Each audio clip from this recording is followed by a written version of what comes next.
Good morning. Welcome back to the Broadcast Retirement Network. I'm Jeff Snyder. This is BRN Weekly for Saturday, September 16th, 2023. And our top story today, the stock market is ignoring evidence the economy is slowing. And joining me now to discuss this and a lot more, Jane King is a financial journalist joining us from the NASDAQ. Jane, always great to see you. Thanks so much for joining us on the program this morning. Always great to be with you, Jeffrey. And I guess we're a couple weeks into September. Kids are back to school, and the Yeah, market is finally. finally. I think a lot of parents probably feel that way, Jane. Want to talk about kind of the something that I'm looking at in the not I'll call it the non-correlated trend between the stock market and some of the economic data. But I'll start with the S&P 500. I know you're at the Nasdaq, so I don't want to bring up a competitor. But the S&P 500 is up about 17% so far this year. But yet we hear retail sales and wholesale price inflation data going up. So I want to get your perspective on this. They're kind of divergent if you look at the data. Yeah, the markets have been shrugging off this inflation numbers that we got this week. So both consumer prices and producer prices came in stronger. They show inflation headed back up. And if you've put gas in your car over the past 6 weeks, you know that. Of course, housing has been high this the entire time. But the markets have shrugged that off, and it defies common sense because we know if inflation is on the way up, that means the Fed's going to raise interest rates. Maybe they think this is a temporary thing and it'll head back down here soon. I'm not sure how investors are digesting this, but they've just kind of totally ignored these inflation numbers and just charged higher. Yeah, and I want to go back to the yield curve because that's something that has traditionally been a recession indicator. I think when the long-term rates are kind of not as high as maybe they could be relative to short-term rates. Mhm. And we've been talking, I feel like with you, but with others for a long time that there's a recession on the horizon. And I guess, Jane, if you talk about it long enough, A, it's going to happen, but B, eventually it's going to happen.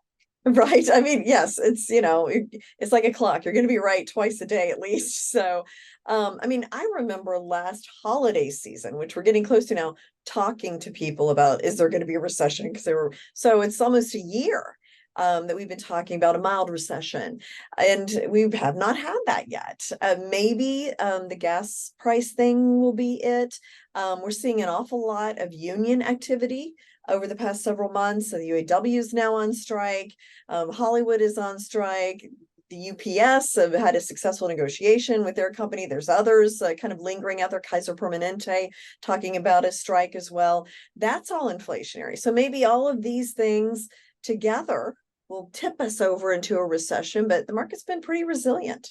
Yeah, it's absolutely amazing. Jane, I wanted to end on the initial public offering discussion for a couple minutes.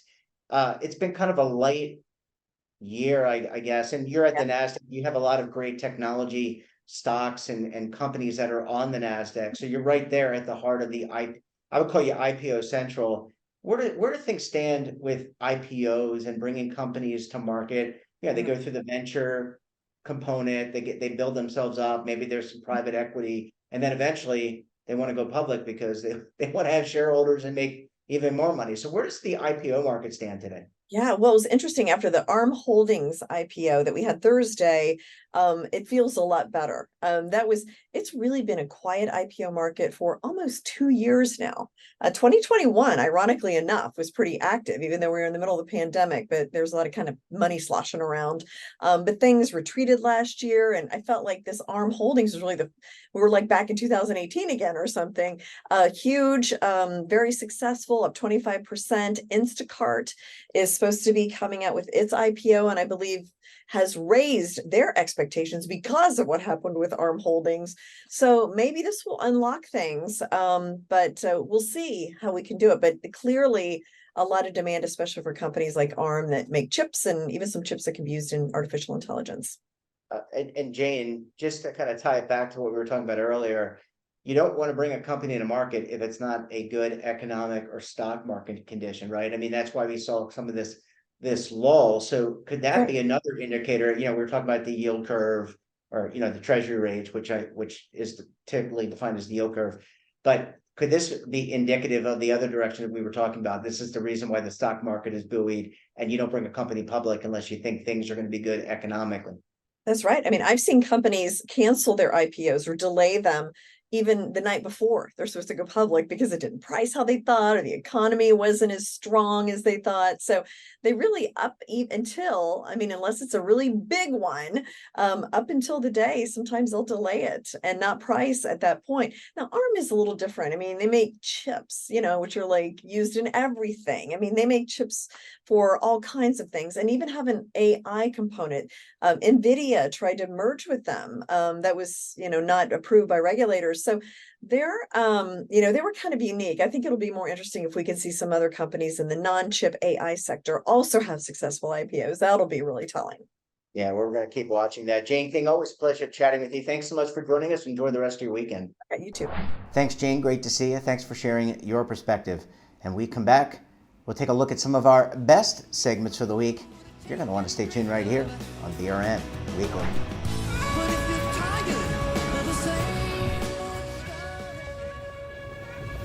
Imagine a new television network that will make you richer, healthier, and in control of your financial future.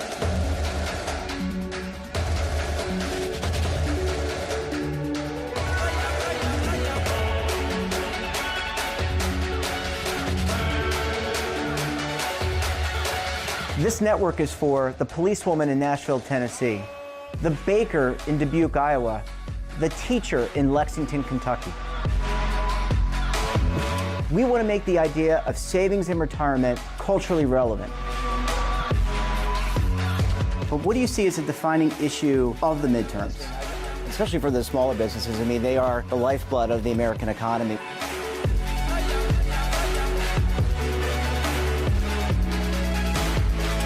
Featuring exclusive interviews, current affairs, and docuseries. 33 years old, you retired early. The philosophy is money only matters if it helps you live a life that you love. But you got to start thinking about retirement as soon as you get in. The Broadcast Retirement Network will drive very high engagement with premium partnerships. So this isn't retirement and savings for your parents or grandparents. This is for all Americans. And we're going to change the way you think about money.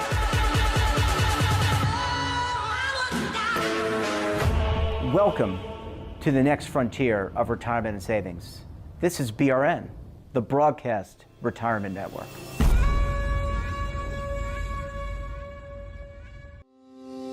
Invesco's latest Show Me the Income study reflects on the evolving retirement industry today as it faces the pressing need to help participants turn their defined contribution plan savings into long-term retirement income.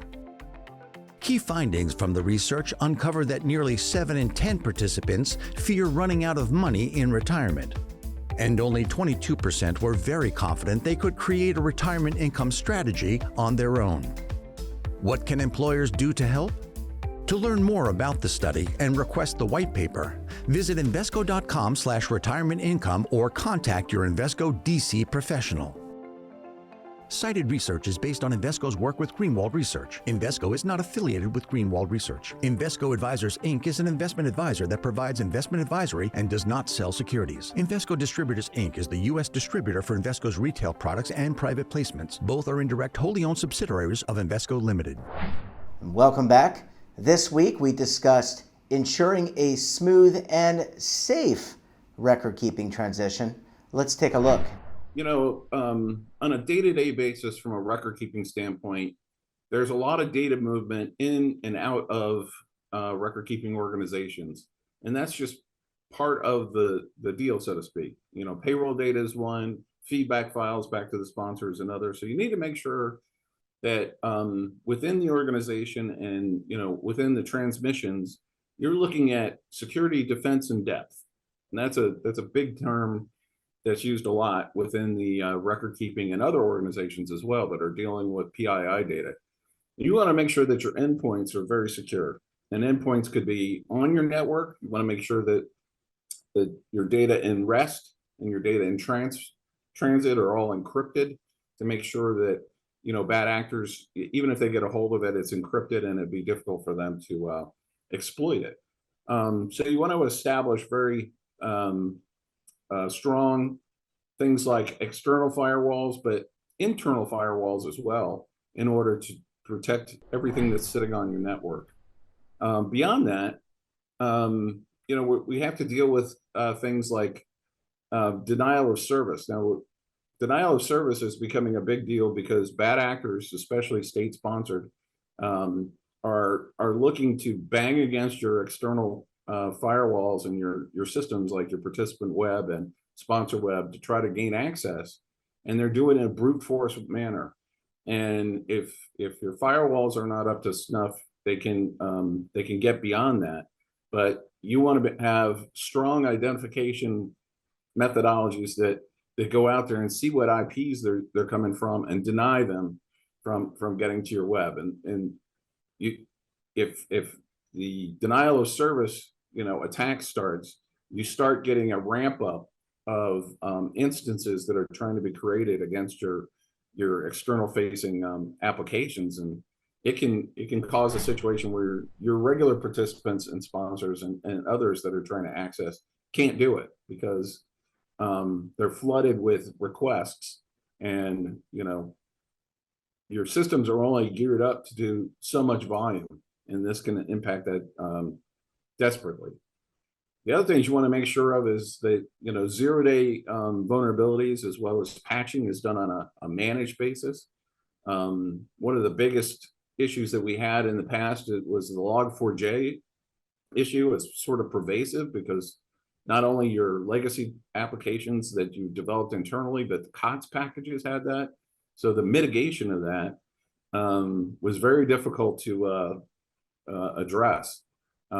It was 0 days, so you had to do it immediately. So we almost had to stop everything just to address it. So you want to be sure that you're monitoring things like CloudStrike and other products that give you that information immediately, and then you have to act on it immediately. And then vendor monitoring and verification is also important. There's been a lot of articles in the news where you've had situations like Okta unfortunately had a penetration, and that had to be dealt with, you know, pretty quickly. A lot of firms use an Okta, and they had a penetration in through one client that allowed them access into others. But there's you know, something that's near and dear to my heart is my information of recent got spilled due to a product called MoveIt, and me and other people received letters that our information had gotten spilled. We don't know the extent to this point, but you know, at this point in time, we just know it's been exposed. I had a similar thing with OPM, that was in the news as well, the Office of Personnel Management, where because I had security clearance and I had to go through them, that was spilled. But unfortunately, my wife's information was spilled and not mine. But they provided LifeLock for, I think, life for 10 years or something like that for it. But that was a situation where they didn't have an internal firewall, and bad actors had sent malware to an individual that happened to be a system administrator, and they got access to the internal systems through that. So there's a number of things that you need to cover. You need to make sure that phishing expeditions of that nature, you do the internal training and make sure that people are aware of the seriousness of what can occur if you become subject to a phishing expedition that they can then exploit of that nature. But the defense in depth is what I'm talking about here, is that you need to line up all those different security techniques and access levels to make sure that bad actors can't get in and exploit the information of your participants. You know, it used to be that you were using FTP and what's called PKI, the personal key infrastructure, to make sure that that information is secure in that manner. But that was a long time ago that people were using FTP. More people are moving from SF to SFTP, secure file transport protocols. And there's different systems and tools nowadays that are used to secure data.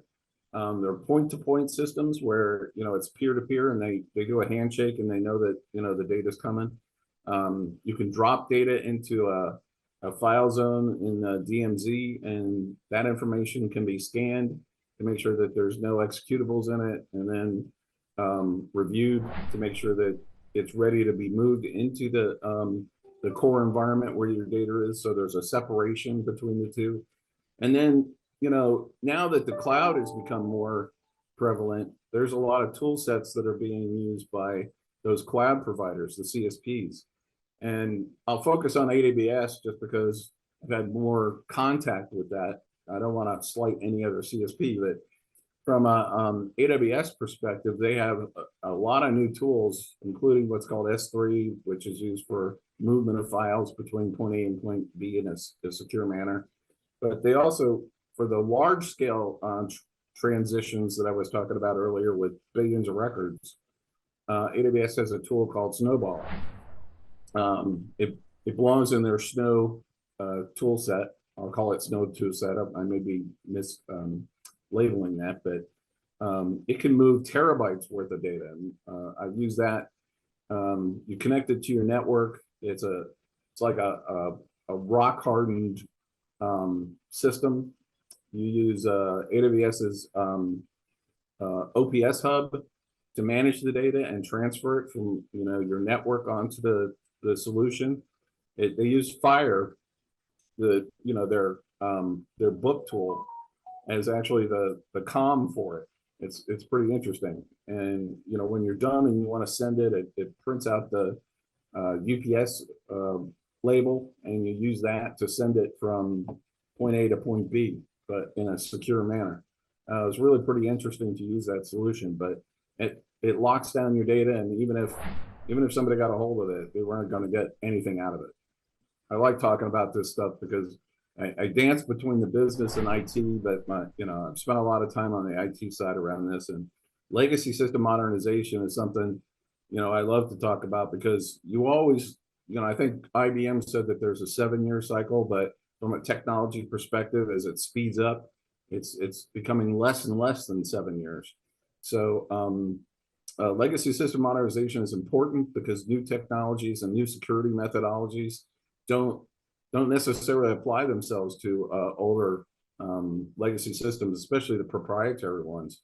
And it gets harder and harder with tighter budgets to move it along, but the business has to be very focused on it. And as you mentioned, my colleagues had done a modernization stint, and I think it's well worth anybody that's listening to me now to go and take a look at that, because I think they'll find some very valuable information. In addition to that, I'd say minimizing access to production data by internal resources. I mean, I've heard situations, and even from testimony about Twitter, where they said they had 4,000 people that had production access to data, and out of 7,000 employees, that's ridiculous. Nobody should have access to production data, especially not in that volume. But by minimizing people that have access to the production data, it minimizes any kind of malware or other type of attack, where somebody bad actors could get access to that data. I'd say also, I talked about defense in depth, and that needs to be a mindset of all the people that are working in developing code, as well as the business side and how they're using that data. Once we're generating reports and all kinds of other information that is going out to the business side for them to run the operation, and you have to be very careful about what they're doing with that. So you got to secure that and get their sign off anymore, that they understand the consequences of that getting out into the world. Encryption at rest and in transit for all participant and plan data. I've talked about that before. That's years ago, that wasn't necessarily a big deal to follow, but of late it is seriously something that that people are looking at more and more, that you have to have it done. The databases, as well as the transport mechanism, and then masking PII is important. More and more important. So when you call up anymore, you'll hear somebody say, well, can you give me the last 4 digits of your social security number? Well, that's because they can't see the first 6. So you want to have an effort where you're masking data to keep it out of the hands of even your internal actors, because you have internal threats, not just external threats from that perspective. Yeah. Phishing communication, as I mentioned before, and communication associated with that, you want to make sure that very frequently you're having phishing tests that you as an organization are doing the phishing, so that people become more aware when it's coming from an external perspective. This is called making sure you're secure in your knowledge of what you're getting yourself into and what you're exposing your participant data to. And it starts with the RFP and interview process for any new record keeper that you're going to select. You want to make sure that you're asking the right questions and getting verifications, as well as references from other plan sponsors that are using that record keeper for doing their defined contribution plans. I'd say conversations around the record keeper security strengths and weaknesses. You want to understand from an infrastructure and just an operational perspective what they think their strengths and weaknesses are, and you want to probe into that to make sure that you have a good understanding of what that information they're providing means. Questions should include record keepers' history around hacking incidents, vulnerability management, zero-day vulnerability responses, and incident response process and procedure. Incident process and procedure is important because if something comes up, what are the SLAs and reaction times that you can expect if there is some type of breach or spillage from that record keeper? And then I'd say how the data is encrypted. Like I said, over time, encryption has picked up momentum. I spent it in my past life a lot of time where we were doing regular FTP within the environment, and we weren't securing it between endpoints within the environment, and we switched over and started using secure FTP for everything within the environment, not just externally, but everything within the environment, to try to lock down as much as we possibly could around any kind of data risk internally. And then, what type of SIM or SIM? I always get confused with those two. Well, one is SIM and one is SIEM. There's different tools out there. My history has been more with Splunk, tracking that information. So it's security information management, security information event management. You want to tie all your logs. You want to make sure that they have a SIM, as well as tying all the logs and information, and that's scrutinized by a SIM on a daily basis, and that alerts are produced from that SIM, that actions are taken on, both from IT, a business, and a security standpoint, and that there's SLAs around when it detects something, what are you going to do? And that could include the DDoS. It could include information that's being transferred that shouldn't go from point A to point B, but somebody's trying to do it, things of that nature. And then lastly, how does a record keeper protect against internal threats, such as collusion or any other bad actor scenarios? Is there separation of duties? How are those separation of duties handled so that internally you're as secure as external? And we also discussed retirees preparing for their third act. Let's take a look. Well, for a lot, retirement is time for your next act, your third act, if you will. For many, if you can retire in your 50s, even into your early 60s, you've got a long ways to go, hopefully, if you have stayed engaged. And taking courses keeps your mind engaged. So even if you want to take classes just to get out, for social engagement, for personal growth, to keep your brain working, it's a great idea, and there are many opportunities. But for a lot, it's a chance to take what they've learned over a lifetime and apply it to something a little bit different, whether that's consulting, it's a whole new field, whatever it might be. And a lot of times you need education for that. And again, it could be new learning. It could just be enhancing your computer or social media skills. So might need a certificate program, you might just need some non-credit classes, or you might go for a whole brand new degree. When I see people out and about, you will find that looking at different opportunities. I think particularly coming out of the pandemic, some folks who worked in an office and felt like they needed to come back and maybe didn't want to, or they got used to having a more flexible lifestyle, have thought about, well, how might I make that happen? And, so that you have some opportunities. What we've been talking about for a long time in 529 programs, I try to tell everybody, everyone should have a 529 account. You just keep it for forever. Start it when you're young. Whether you have kids or not, you may want to go back to school yourself. If you have kids, you can change the ownership. If you don't end up using it for those children, or you go through life, you bring it back in and use it for yourself. So there's just a lot of flexibility there, and you just never know. And we saw this during the recession back in the late aughts. You've seen a little bit during the pandemic. Just life interrupts sometimes at whatever age you are. You could be in your 40s and realize where I am is a dead end. That job has gone away. Everyone's freaking out a little bit these days about AI and how that's going to impact employment. And so, one, you might want to take some classes to understand what is artificial intelligence, machine learning, the different uses for it, and how that might impact you, and how you can make sure that you can incorporate that into your future. So the possibilities are endless, and having an opportunity to plan and save for it. And that's obviously where a 529 comes in. Some of the things I've read about this are, seniors are taking out loans to go back to school. And, every time I read that, I go, just if you'd started that 529, once the kids were out of school, just keep putting a little bit of money in for yourself. You just never know when you might be able to use it. You've got some opportunities. And now with the Roth rollover opportunities that are coming in 2024, again, tying retirement to education savings, you've got more opportunities as well. The majority still of our accounts are for those, our families, are for adults with younger children who are planning for their futures. But we're seeing a little bit of an uptick in that. I think we are seeing people hold on to their accounts. I mean, if they don't spend them entirely, and I think we've always had that. And we do plot out where we can see the trajectory. And 529 accounts, historically, have been used the way I think they were intended. There's always been this thought, oh, people are just going to use them for the tax advantages.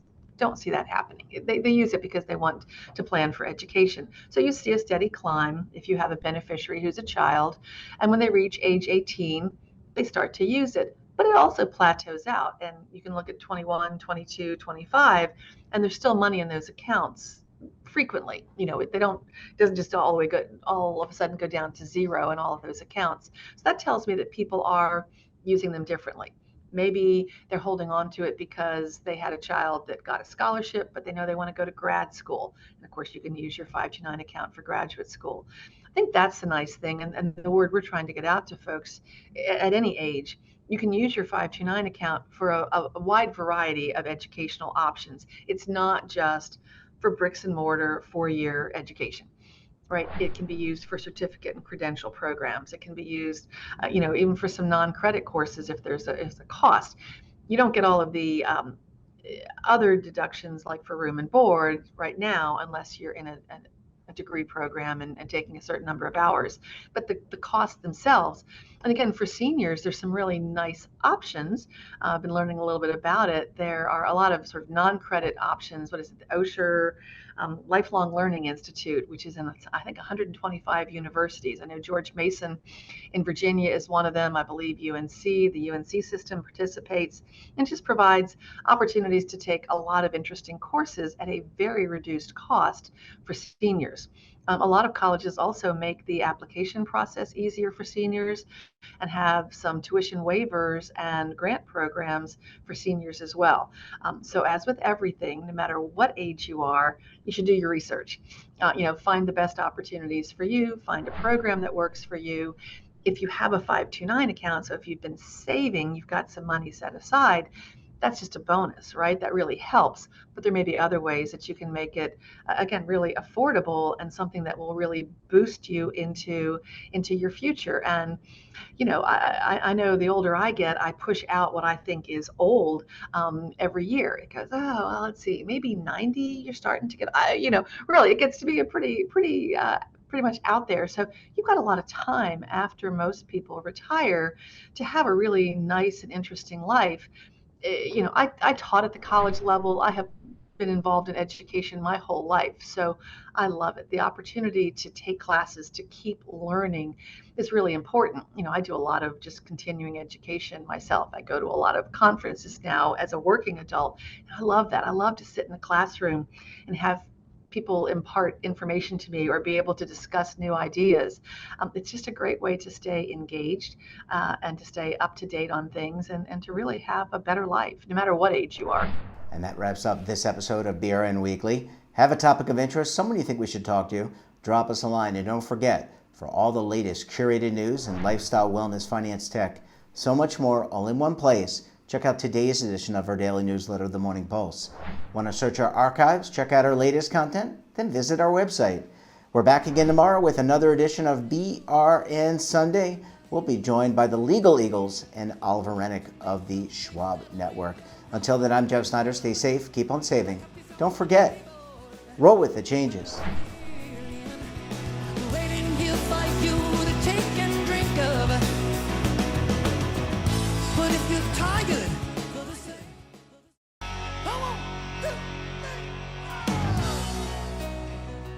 Now is your opportunity to co-create content around any topic on the First Lifestyle and Wellness Network. Reach a global audience through our platform and co-own exclusive branded content. All of our programs are available on demand and also as audio-only podcasts, so you can take us on the go. Broadcast Retirement Network, available anytime, anywhere, and on any device.